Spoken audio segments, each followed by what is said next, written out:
Now can reply.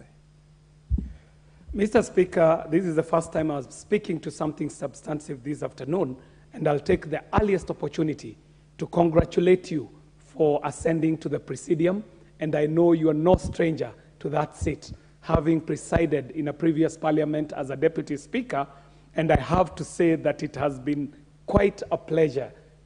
What a joy it has been this afternoon having you preside over the business of this House. Thank you also for your magnanimity. As I reply, Mr. Speaker, I'd like to refer to my statements when I was moving this motion. And I took this House down memory lane.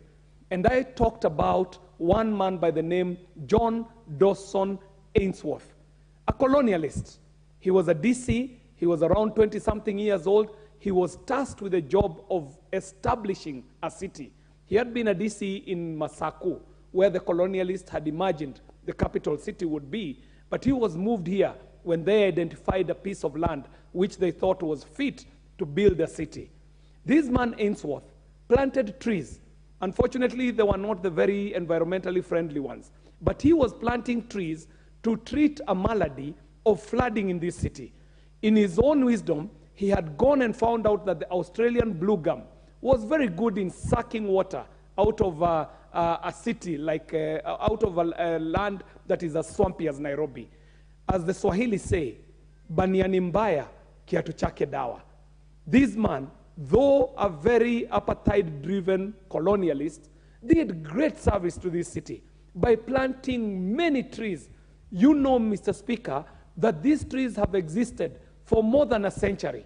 It is us, in our own wisdom or lack of it, that have come to cut down the trees that were planted by John Dawson Ainsworth.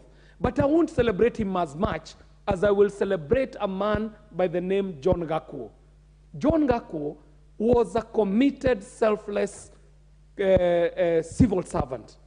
Unfortunately, someone has said, it was Lee Kuan Yew who wrote in his book, that the tragedy of Africa is that we kill our best.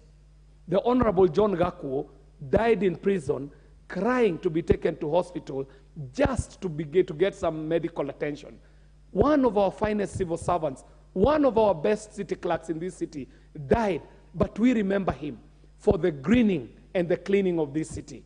Mr. Speaker, it was Yellow Taxi featuring Vanessa Carlton that sang that they took all the trees and put them in a museum, and they charged $1.50 for people to see them.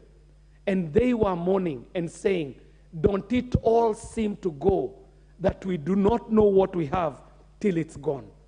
Mr. Speaker, we are mourning the drying of our city, the drying of our country, the effects of climate change because of the trees that we are cutting down. So, Mr. Speaker, I'm bringing this motion at a time when the president is committing to this country planting 5 billion trees in 5 years. But Mr. Speaker, if you go to places like Kiambu, places like Kisii, you will see that the shambas are the size of a handkerchief, Mr. Speaker. People cannot afford land for their cultivation, land for tree planting, and even for burying their dead, Mr. Speaker. So we are talking about planting trees at a time when there is a big competition for the land resource. We have to be innovative, Mr. Speaker. And the innovation has been built upon by the contributions that each and every member who has spoken to this motion has built onto this motion, Mr. Speaker.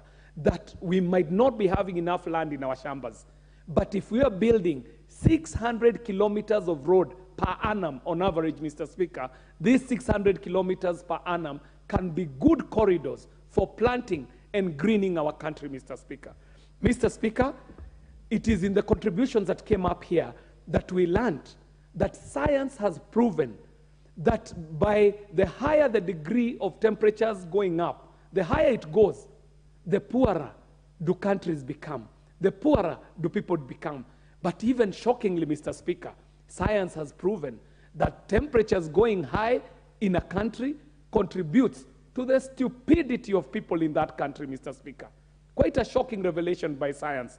Mr. Speaker, there's been a big component of preserving the trees after planting them. It was a build that was made by members here as they were contributing. They said, beyond just planting the tree, we have to think of a component of how to preserve them after we have planted them.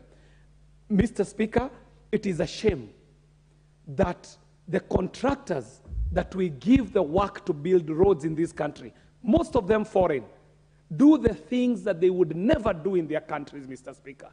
The foreign contractors are actually culpable of the felling of trees along roads as they are developing these roads, Mr. Speaker. These foreigners would never do such an unimaginable thing in their countries, Mr. Speaker. It is time we stood up as Kenyans and said that any contractor that we give a road contract should be tasked, one, with the task of replacing all the trees that they cut or fell during the construction of the road, and secondly, these, as has been said here, should be escalated to a bill, and I shall take the task, so that we can set a threshold of how many trees should be planted per kilometer.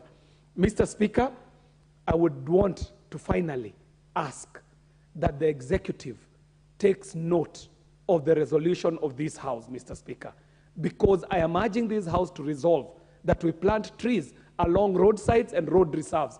Let this resolution of this House mean something, Mr. Speaker. I did have a word with the Minister for Environment, a former member of this House, the Honorable Soipan, and she committed that she shall work with this House on the implementation of the resolution that shall come out of this motion. Thank you very much, Mr. Speaker, for the opportunity and for the magnanimity of contributing some time to my fellow members who wanted to contribute to this motion. I do appreciate, and I beg to move, Mr. Speaker.